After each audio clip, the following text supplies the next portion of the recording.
Hello everybody, welcome back to my channel, Gardening with One Knee and Zone 5B. My name is Janelle. I'm here to help take the intimidation out of gardening, getting you on a path of food independence. Did you ever wonder what a half a bushel of Honeycrisp apples looks like? I'll show you. This is my bag of Honeycrisp apples, and to put it into perspective, that's a funnel next to it. It weighs 23.5 pounds. So tonight I'm going to process about half of those apples, making 2 kinds of applesauce. I'm also going to start making apple cider vinegar. I'll show you that too. As always, give your produce a good wash. This kind of makes me just want to go bobbing for apples. Or is it just me? I sliced my fingers, so I have to have a glove on here. But all I'm going to do is just kind of give them a little wash. And then a little rinse. I'm sure that there was pesticide sprayed, and if there wasn't pesticide, then there's probably like spider poop and butterfly pee. Because of the volume of apples I have, I'm going to use an apple core. That's what this is. For those of you who have heard about an apple core, that's what this is. I'm going to take this plastic piece off. This just protects you from poking yourself with the sharp things. And I'm going to loosen this up. I'm going to just pull this back, and I'll put my apple on here like this. And then we're just going to, this little thing here is going to start shaving it down. Now, since I'm also going to be making apple cider vinegar, I got out my big jar, and I'm just going to throw in all these scraps. That's why, you wash your apples so that you can use this or use the skins for something like this. Here I got a smaller apple on the apple peeler.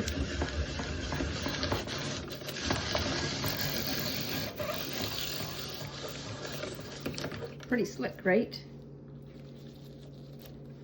And I'm just going to peel off this skin here and throw that in my kettle then. So again, I'm just going to put all my scraps in here. Oops. And I hope I almost fill this jar tonight.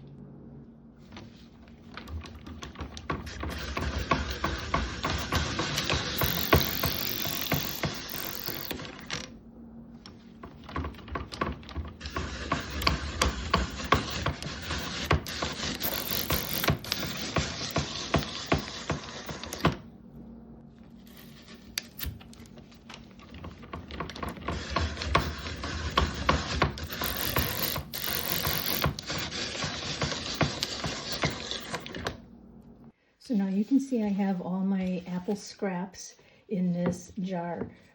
There's cores, there's stems, there's the skins. I just put it all in there. The only thing left to do tonight for the apple cider vinegar is to cover it, just to keep bugs and dust out of it. I'm just going to put a rubber band on it. And we're going to let this on the counter for a day or 3, just to make sure that these start to turn brown, and then we'll do the next steps. But this is as far as we're going with this tonight. Here's my kettle of apples, and I am just going to add some water in there just to get them started. The neat thing about making applesauce is nothing is as precise as when you're canning something like jelly or jam. So I'm just going to cook these down. I'll split it off, and I'm going to make some with mango cane sugar and the other with vanilla bean sugar tonight. So you can see how much the volume went down now with them cooking. Now I'm just going to stir them down until it gets to the consistency of applesauce that I want, because I like it a little chunky. You can absolutely use a food processor to make it smoother, or an immersion blender, because I know kids don't really always like to have chunks. So you can see the consistency of the applesauce right now. It's just about where I want it. So at this time I'm going to add about a 1/4 cup of lemon juice,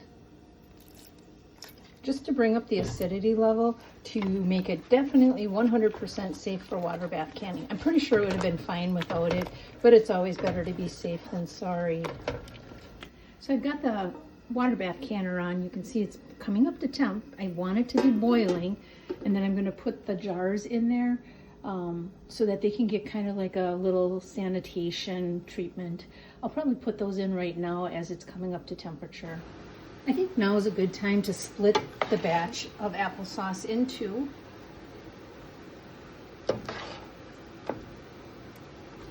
and then I'll flavor them. I'm going to flavor the back pot with a little bit of this mango cane sugar. This is 5 ounces, but because I have a sweet style of apple, I won't need all of this.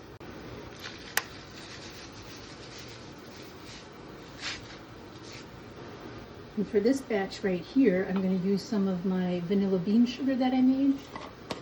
And again, I'm just going to kind of sprinkle it in just for the extra vanilla flavor. So I'm just going to stir both those types of sugars into the batches. Get it all nice and dissolve. I'm a firm believer in tasting as you go.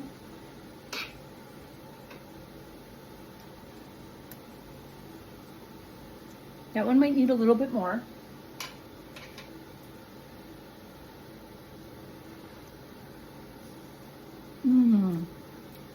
That mango cane sugar, that one's spot on. Now I'm not going to be worried about mixing these jars up when I'm canning, because with the vanilla bean sugar, it gives it a little bit more of a gray coloring just because of all the tiny little vanilla beans. Can you see that? The mango cane sugar is more of like a honey color. I have my ladle in my mango cane sugar, so we're going to jar that one up first.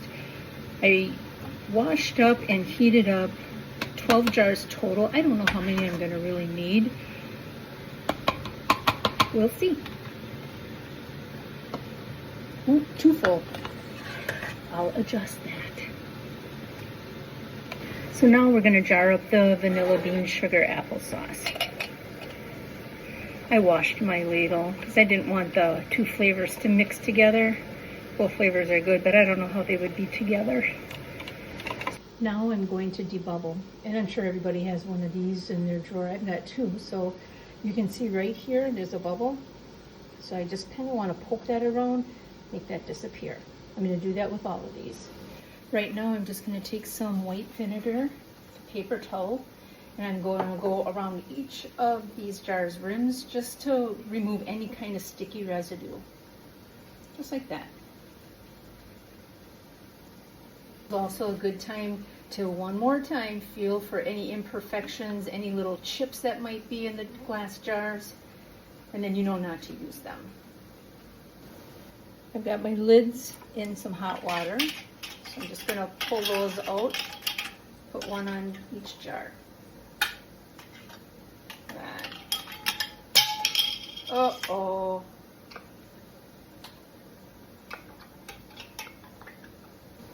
All right, now all we're going to do is put rings on finger tight, just like this.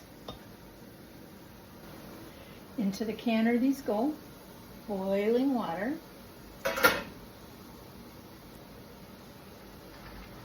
Hot, hot.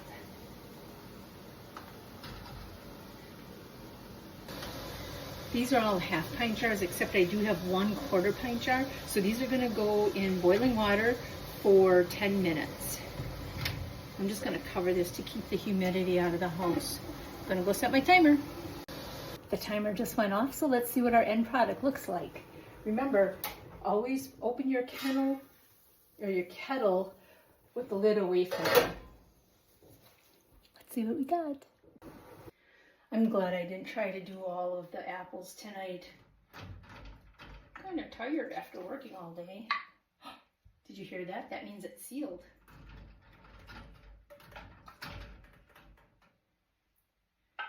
Oh, there was another one. 2. All right, this is what I ended up with. Not bad. Most of them have sealed already. Well, let me look here. I think they're all sealed already. Oh, this one's got a seal yet.